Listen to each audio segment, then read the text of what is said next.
My wife left me for her dream man, then just 4 months after our divorce, she begged me to take her back. Call me evil, but seeing her miserable makes me freaking happy. 3 years ago I 48M, found out my wife, 46F, was having an affair.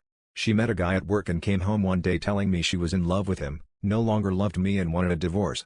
This was a guy she'd only known for 3 months at the time. She and I had been together since we were in our 20s. We have 3 kids, 28M, 26M, and 23F. Well, I tried to fight for my marriage and didn't want a divorce, but she simply would not stop seeing this guy. After one weekend where she disappeared from Friday afternoon to Sunday night, I ended up throwing her out of the house. She immediately moved in with this guy. The only excuse she ever gave me was, "I never wanted to hurt you, but there's just something about this guy. And, I deserve to be happy." That was it. That was the depth of her reasoning for throwing everything we built together away. We ended up finalizing our divorce in early 2022. Although I had very hard feelings towards her, I faked it enough to get pretty favorable divorce terms from her. It seemed she was so eager to be with her dream man that she didn't have time for a long divorce. So in the end I got to keep my pension and the house, which I had bought from my grandmother. I did have to give her half of my 401k however. The effect on our kids was pretty devastating. All 3 of them took it very hard. My oldest son told her that if she chose this man he'd never have a relationship with her again. As of right now neither of our sons has a relationship with their mother. Our daughter does talk to her from time to time, but their relationship is very strained to say the least. My daughter is a very kind person and she tries, but she usually ends her conversations with her mother even more upset than when they started. About 4 months after the divorce my ex contacted me out of the blue. She told me she had made a terrible mistake and asked if she could come home. He dream man turned out to be an alcoholic who she says is verbally abusive and wasted all of her money. I used this opportunity to tell her exactly what I thought of her as a person, a wife and a mother. I told her this was her life now and to deal with it.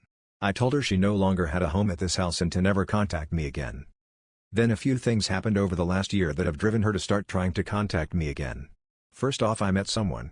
My sister introduced me to a friend of hers who is also divorced and she and I hit it off. We've been seeing each other since last summer and while we've agreed that neither of us wants to get married again, we are together. Once my ex heard about this she once again tried to contact me but I ignored her.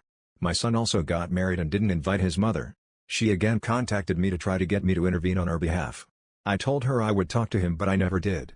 Secretly I feel like she deserves all the pain she's feeling when it comes to our kid. She destroyed our family without so much as an afterthought. Too bad, so sad. Now she recently told our daughter that she finally broke it off with the dream man because she could take his drinking and total lack of responsibility.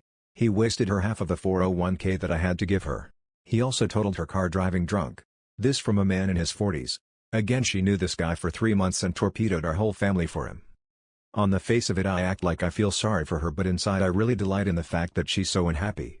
Call me evil or whatever, I don't care. She brought this on herself and it serves her right.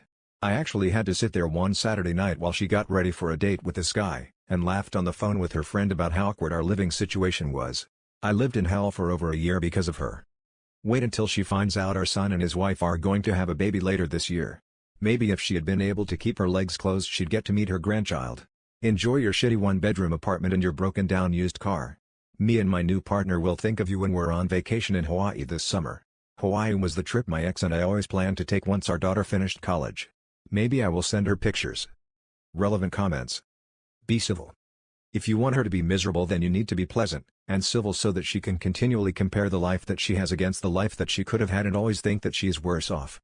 OP, on the surface I am polite. I tell my kids all the time I feel bad for her.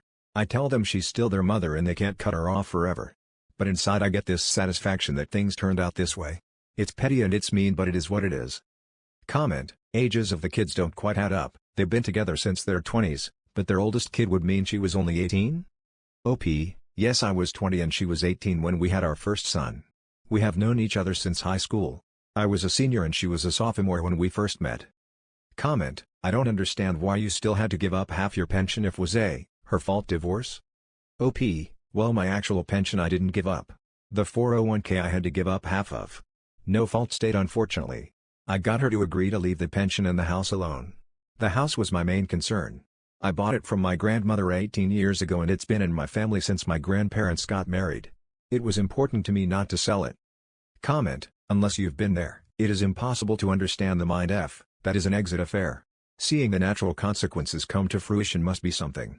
I hope Hawaii is amazing. OP, Yes, it's a total mind F to literally have the person you've been with since you were 20 come home from work one day and tell you they've fallen in love with someone they've only known for a few months and they want a divorce. I'm sorry if this happened to you too.